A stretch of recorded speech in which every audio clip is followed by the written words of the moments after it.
lo que pasó en la justicia esta semana, cuando un juez, criticable o no, le dijo al fiscal Sebastián Escalera, no vamos a hacer lugar a la detención de Pablo Moyano, y lo salieron a atacar. En verdad, lo que debían haber hecho es apelar, y listo. Con apelar ya era otra cuestión, pero atacarlo, descalificarlo.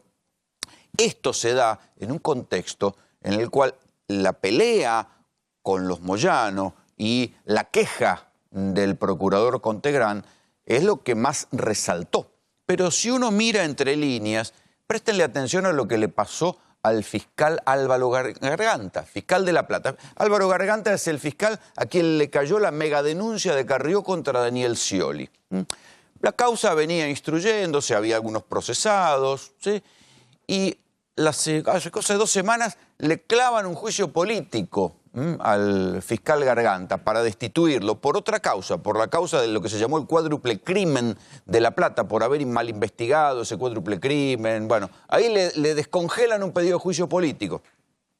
Entonces, o sea, que ya sabemos en este clima que un pedido de juicio político es un apriete. O sea, en eso se ha convertido la justicia, en la máquina de apretar. Como el fiscal no hace lo que quiere el poder político, lo mandan a apretar con un juicio político. ¿Cómo responde Garganta? Bueno, hoy salió el procesamiento de Daniel Scioli. Otra vez, Scioli es un pobre angelito, no tiene malversaciones de sus funcionarios, y yo creo que sí las tiene. Pero tampoco es cuestión que si el fiscal está tomándose su tiempo de investigar, lo terminen apretando con un juicio político. Pero les voy a contar otra intimidad más. El fiscal Garganta, además, tiene una causa desopilante que tiene que ver con corrupción política en la legislatura de la provincia de Buenos Aires. ¿De qué se trata esta causa? Resulta que hay una cadena, ¿sí? La típica cadena de ñoquis que se arma en esos lugares. Entonces, iban a cobrar en una ventanilla del Banco Provincia con un cajero en especial, y ahí una parte de esa plata se quedaba y la otra parte se la llevaban. Una parte de la plata que quedaba eran cheques que venían de la legislatura o pagos que venían de la legislatura. Una parte de la plata quedaba para el ñoqui, digamos, y otra parte de la plata quedaba con lo que se llama para la política. Resulta que el cajero que pagaba un día faltó y varios tipos que habían ido a cobrar su cheque no encontraron al cajero, quisieron cobrarla con otro cajero y el otro cajero no estaba en la joda. Entonces todos empezaron a putear y vino un patrullero. Cuando viene el patrullero sucede otra cosa. Aparece alguien de la legislatura con un bolso lleno de plata. Esto que yo les estoy contando es real porque me mostraron la foto del bolso lleno de plata, con el cual quisieron arreglar a los tipos para que no siguieran haciendo quilombo. ¿Cómo termina esto? Todos terminaron detenidos y el cajero del Banco Provincia terminó echado. Luego, el cajero del Banco Provincia dijo, muchachos, a mí no. Si esto me lo hacen a mí, yo hablo. Bueno, finalmente al cajero lo arreglaron para que no hable y no pasó a mayores la causa. Y la causa, no hay denunciantes, se cayeron todos los denunciantes, todos terminaron arreglados. Pero esto lo sabe perfectamente el fiscal Álvaro Garganta, porque ese expediente se abrió y pasó por su fiscalía. Entonces, así funcionan las cosas. La justicia es una máquina de apretar. ¿Resuelve algo? ¿Resuelve algo de manera inteligente? No. Porque fíjense lo que son los contrastes. Cuando uno ve la actuación de la justicia en casos como el de Sheila, que a todos nos ha conmovido, la piba asesinada en San Miguel, que en verdad es el Departamento Judicial de San Martín, uno ve ahí que la justicia, cuando tiene que tomar alguna decisión inteligente, no la toma.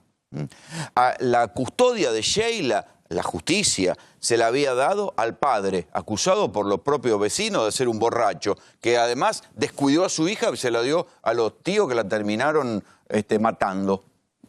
Esa es la justicia. Se ocupa de apretar dirigentes y no se ocupa de resolver las cosas que tienen que resolver. ¿Cuántas veces yo me he cansado de contarle cómo San Martín se convirtió en un territorio narco, donde los narcotraficantes no solo venden a la luz del día, sin que ningún fiscal los vaya a detener, a pesar de que salgan las cámaras ocultas con los tipos vendiendo? Los fiscales no los detienen, no los encuentran nunca. La policía, ni hablemos, la policía cobra, pero los fiscales que tienen que hacer algo para detenerlo, no lo detienen. No. Y no solo, las causas que aparecen con denuncias a los narcotraficantes, pues son manipuladas para terminar denunciando a los denunciantes. Entonces, así funciona la justicia. Es una máquina de apretar al servicio del poder político y después una máquina de permitir a nivel capilar, por abajo, todo tipo de delitos y todo tipo de degradación.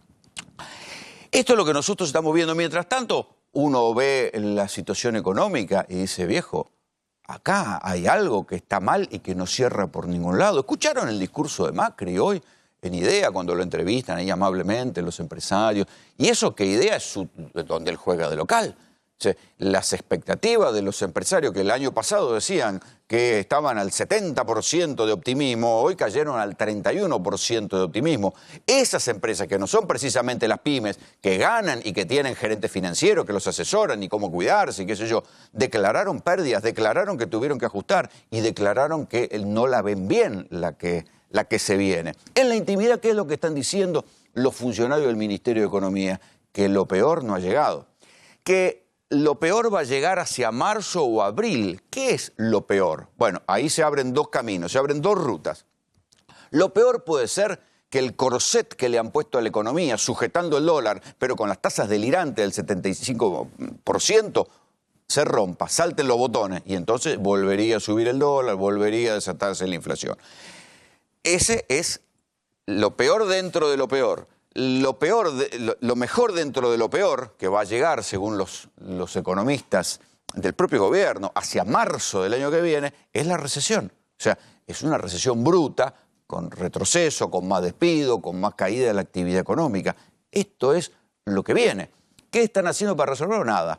Hoy el ministro Duhovne empezó a decir tenuemente, porque ya por lo menos se cuidan un poco de la palabra, que bueno, que la inflación estaba siendo controlada y que se iba a verle el cambio a futuro.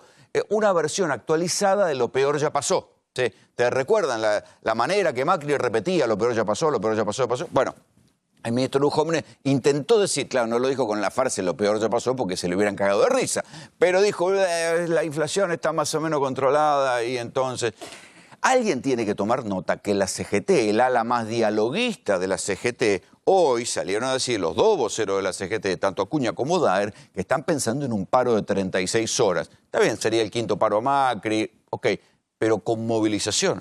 Que la CGT más dialoguista se decida a cambiar su método de lucha y salga con una movilización a la calle diciendo que el gobierno está llevando al país a la debacle social y que esto lo hagan en coincidencia o después del G20, alguien debería tomar nota. Quiero decir, por un lado está el contraste del presidente Mauricio Macri con su discurso optimista, con su discurso motivador, diciendo que hay que cambiar la cultura de los argentinos, hablando de los supuestos 80, no saben si son 85, 70 años de decadencia, que justo arrancan con el peronismo y con un grado de conquistas sociales. A partir de ahí, para el discurso oficial, empieza la decadencia de la Argentina. Sí, será la decadencia de la Argentina, pero no la decadencia de los que vivían acá, que por algo votaron sistemáticamente, cuando pudieron votar, que se ampliaran los derechos, se mejoraran los derechos, y no que se cerraran y se achicaran los derechos y se quitaran los derechos.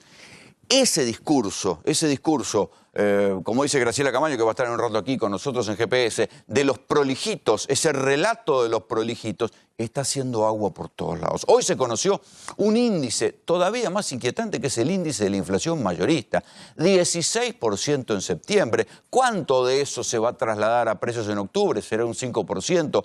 ¿Podrán bajar la inflación con el corset que le están metiendo a la economía, con el corset de las tasas y con el corset de la no emisión? ¿A qué costo? O sea, por eso es que nadie se anima a ver qué es lo que viene, o nadie se anima a predecir qué es lo que viene, porque estamos en un escenario que no vimos hasta ahora. La restricción, el dólar está pisado mano en tropo, porque a veces sigue subiendo, se ha vuelto a la receta casi cocainómana de los bonos, ¿sí? Y de la emisión de letras. Entonces, ahora no son las LEBAC, son las LELIC, son negocios de la timba financiera. Entonces, otra vez se armó la mesa de la timba. ¿Sí? Otra vez hay tipos que están ganando con tasas al 75% en pesos, que después, cuando llegue el momento, porque eso sí que tienen información calificada, dejarán de timbear a la tasa, se pasarán al dólar, sacarán la guita del país y a nosotros, los pobres pelotudos, nos va a tocar pagar la mesa de esa timba, que va a ser deuda y que va a ser pobreza. Bienvenidos, esto es GPS.